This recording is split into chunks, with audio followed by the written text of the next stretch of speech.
আপনি কি জানেন, যদি হঠাৎ বাসায় অনেক পিঁপড়ে দেখা যায় তাহলে তা শুধু একটি সাধারণ ঘটনা নয়। ইসলামী স্কলারদের মতে এটি হতে পারে আল্লাহর পক্ষ থেকে 5টি গোপন বার্তার একটি। আসসালামু আলাইকুম প্রিয় দর্শকগণ, আপনারা হয়তো জানেন না, পবিত্র কোরআনে এমন একটি সম্পূর্ণ সূরা রয়েছে যা শুধুমাত্র পিঁপড়ে নিয়ে অবতীর্ণ হয়েছে। সূরাটির নাম সূরা নামাল, যার অর্থ হচ্ছে পিঁপড়ে। কল্পনা করুন কতটা গুরুত্বপূর্ণ হলে আল্লাহ তাআলা একটি ছোট্ট প্রাণীর নামে একটি পূর্ণাঙ্গ সূরা নাজিল করে। তাহলে প্রশ্ন হচ্ছে, ক্ষুদ্র পিঁপড়ে কি বার্তা দেয় আমাদের? কেন ইসলামে বাসার ভেতরে পিঁপড়ে হত্যা নিরুৎসাহিত করা হয়েছে? নবী সুলাইমান আলাইহি ওয়াসাল্লামের সঙ্গে পিঁপড়েদের একটি অবাক করা ঘটনা রয়েছে, যা প্রতিটি মুসলমানের জানা প্রয়োজন। এই ঘটনা শুধু শিক্ষা নয়, বরং ঈমান বৃদ্ধির এক অনন্য উৎস হতে পারে। আজকের এই ভিডিওতে আমরা জানব বাসায় পিঁপড়ে দেখা গেলে কি বার্তা লুকিয়ে থাকতে পারে। সূরা নামালের পিঁপড়ে নিয়ে আল্লাহর বিশাল শিক্ষা, নবী সুলাইমান আলাইহিস সালাম ও পিঁপড়ের অসাধারণ কাহিনী, এবং কেন ইসলাম আমাদের শেখায় এই ছোট প্রাণীগুলোকে গুরুত্ব দিতে। ইনশাআল্লাহ গল্পের শেষে আপনি বুঝতে পারবেন কেন এই ছোট্ট পিঁপড়ে আল্লাহর দৃষ্টিতে এত গুরুত্বপূর্ণ এবং এর পেছনেও লুকানো রহস্য কি। চলুন শুরু করা যাক এক বিস্ময়কর ঘটনা। নবী সুলাইমান আলাইহিস সালামের জীবন থেকে। একদিন নবী সুলাইমান আলাইহিস সালাম নদীর পাড়ে বসে আল্লাহর জিকিরে গভীর মনোযোগে মগ্ন ছিলেন। হঠাৎ তিনি লক্ষ্য করলেন একটি ছোট্ট পিঁপড়ে তার মুখে সামান্য খাবার নিয়ে নদীর দিকে যাচ্ছে। সে ধীরে ধীরে অত্যন্ত সতর্কভাবে নদীর কিনারায় এসে থামল।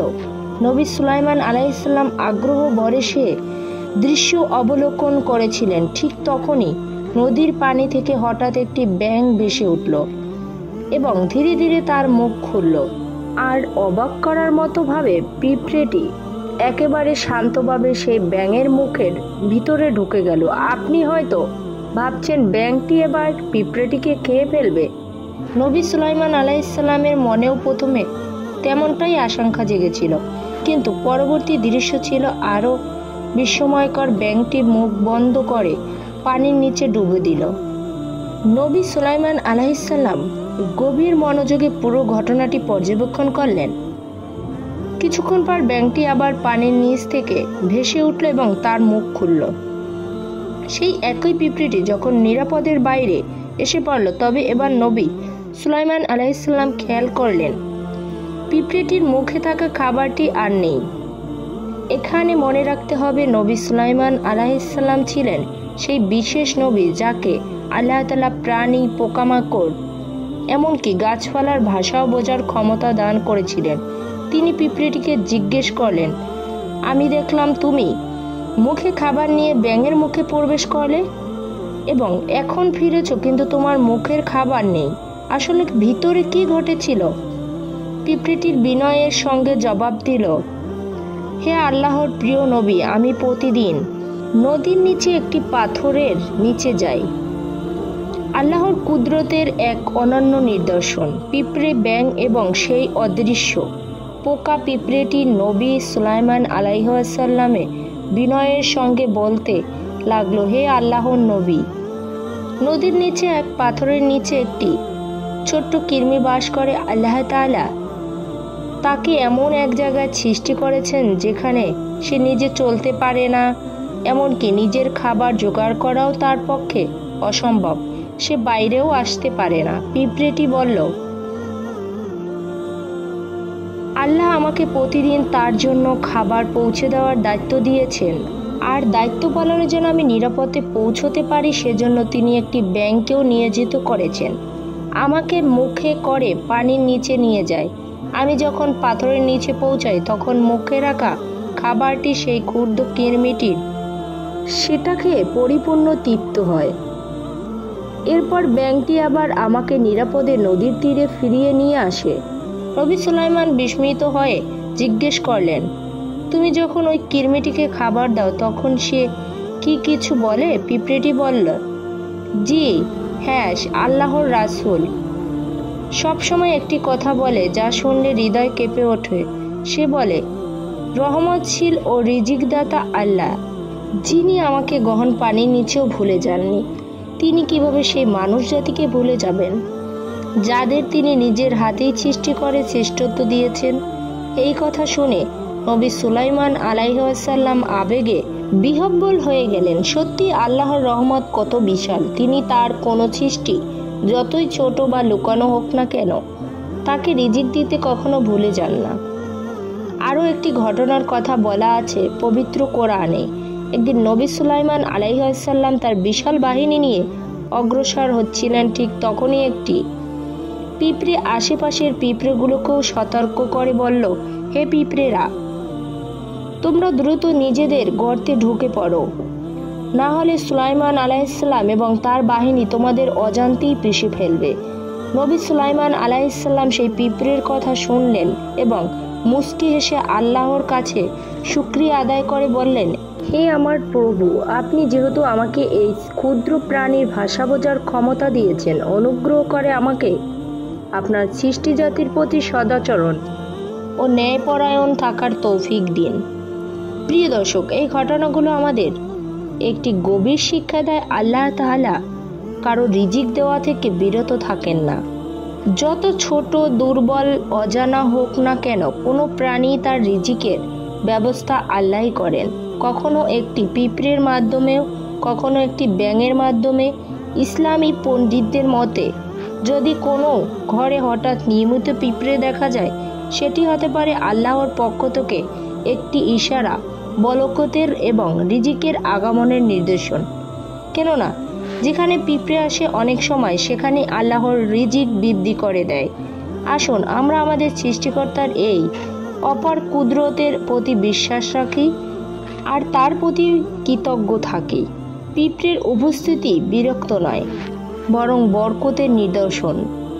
প্রিয় দর্শক, আমরা অনেক সময় ঘরে পিঁপড়ে দেখলেই বিরক্ত হই, ভাবি কিভাবে মেরে ফেলবো কিংবা কোনো কীটনাশক ব্যবহার করব। অথচ ইসলামী দৃষ্টিভঙ্গি ও প্রাচীন বিশ্বাস অনুযায়ী ঘরে পিঁপড়ের উপস্থিতি সবসময় খারাপ কিছু বোঝায় না, বরং এটি হতে পারে এক মহান ইশারা, আল্লাহর পক্ষ থেকে আসার বার্তা। ঘরে পিঁপড়ে দেখা গেলে কি বোঝা যায়? পিঁপড়ে যদি নিজে থেকেই ঘরে আসতে শুরু করে, বিশেষ করে তারা যদি সংগঠিতভাবে চলাফেরা করে, তাহলে অনেক সময় তা রিজিক, বরকত ও অর্থনৈতিক স্বস্তির ইঙ্গিত দেয়। আপনি যদি দেখেন পিঁপড়ে ডিম বহন করেছে, তাহলে এটিকে অত্যন্ত শুভ লক্ষণ মনে করা হয়। এটি রিজিক বৃদ্ধির ও শান্তিময় জীবনের ইঙ্গিত। যদি কালো পিঁপড়ে দেখা যায় আপনার চাল বা খাবার সংরক্ষণের জায়গা থেকে বের হতে, তবে এটিও একটি গুরুত্বপূর্ণ ইশারা। এটি হতে পারে হঠাৎ আর্থিক লাভ, পুরনো পাওনা ফিরে পাওয়া বা অব্যাহত আশা পূরণের নিদর্শন। আপনি যদি দেখেন পিঁপড়ে ঘুরছে গহনার বাক্সে, তাহলে প্রাচীন বিশ্বাস অনুযায়ী এটি ইঙ্গিত করে আপনি শীঘ্রই স্বর্ণ, দামি অলংকার বা মূল্যবান কিছু পেতে পারেন। অনেকের অভিজ্ঞতায় এমন ঘটনার পর সত্যি আর্থিক প্রাচুর্য এসেছে। পিঁপড়ে আর দিক নির্দেশনা। পিঁপড়ে যদি দেখা যায় ঘরের উত্তর দিকে, তাহলে এটি ধরা যায় আসন্ন সুখ, মানসিক শান্তি ও পারিবারিক সৌহার্দ্যের প্রতীক। ইসলামী ব্যাখ্যায় উত্তর দিককে শুভ ও বরকতময় বলা হয়েছে।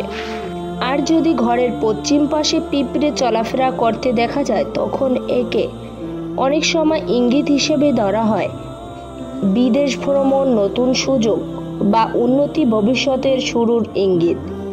তবে একটি কথা সবসময় মনে রাখা উচিত, আমরা অনেক সময় না জেনে পিঁপড়েদের নির্মমভাবে মেরে ফেলি, অথচ যতক্ষণ না তারা বিষাক্ত, ক্ষতিকর কিংবা আমাদের খাবার নষ্ট করেছে, ততক্ষণ তাদের হত্যা করা ইসলামের দৃষ্টিতে নিরুৎসাহিত করা হয়েছে। কারণ তারাও আমাদের মতোই আল্লাহর সৃষ্ট প্রাণী, তাদের রিজিকও তিনি দেন। পিঁপড়ের দোয়া এক হৃদয়ের ছোঁয়া ঘটনা। নবী সুলাইমান আলাইহিসসালামের যুগ থেকে একটি প্রমাণ্য ইসলামী বর্ণনা অনুযায়ী একবার নবী সুলাইমান আলাইহিসসালাম কিছু মানুষকে নিয়ে বৃষ্টির জন্য দোয়া করতে বের হয়েছিলেন। চারিদিকে খরা পানির অভাব, মানুষ কষ্টে, সবাই আল্লাহর কাছে রহমতের বৃষ্টি কামনা করেছিল। ঠিক সেই সময় পথের ধারে তিনি একটি বিস্ময়কর দৃশ্য দেখলেন। একটি পিঁপড়ে, তার পিঠের উপর শুয়ে আছে ছোট্ট পা দুটি আকাশের দিকে তুলে আল্লাহর কাছে আকুতি করেছে। পিঁপড়েটি বলেছিল,